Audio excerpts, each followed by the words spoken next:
Soha qichqirmoq fe'lidan qichqirdi degani. Yasihu qichqiryapti. O'tgan safar lug'atlarimiz, fe'llarimiz ozgina tez o'tib ketgani uchun orasini kengaytirdik. Sih qichqir tez o'tib ketyapti-da, o'shaning uchun qisqartirdik. Siyahun qichqirmoq, qichqirish, qichqiruvchi degan ma'nolarni bildiradi. Rokada yugurdi. Yarkudu yuguryapti, yuguradi. Urkud yugur.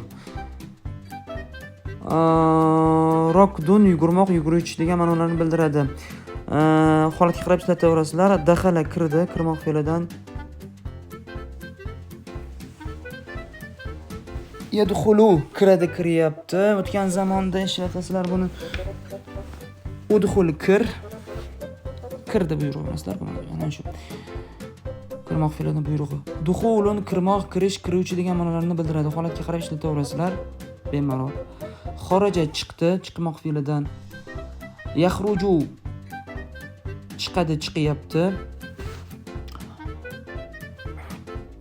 Uxruj chiq. Xurujun chiqmoq, chiqish, chiquvchi degan ma'nolarni bildiradi. Holatga qarab ishlataverasizlar. Buni arab tilini o'rganayotgan o'quvchilar yaxshi bilishadi bu fe'llarni. Himarun eshak, humurun yoki hamirun eshaklar degan ma'nolarni bildiradi. Holatga qarab ikki xil ma'noda ishlataverasizlar ko'pliklarini. Hamir ma'nosida emas. Bu xohlasanglar internetga kirib ko'pliklarni bilib olsanglar bo'ladi yoki lug'atlarga berib ko'pliklarni bilib olsanglar bo'laveradi. Bu ba'zi bir negativ bilimga shubha qilayotgan insonlar uchun. Farosun ot, afrosun otlar. Hisonun ayg'ir ot, husunun yoki hisonatun ayg'ir otlar. Hisonatun bo'ladigan bo'lsa jenskiy rodda bo'ladi va bu kinolarda ayg'ir otlar juda ko'p ishlatiladi, ayniqsa tarixiy seriallarda. Savrun buqa, fiyarun buqalar.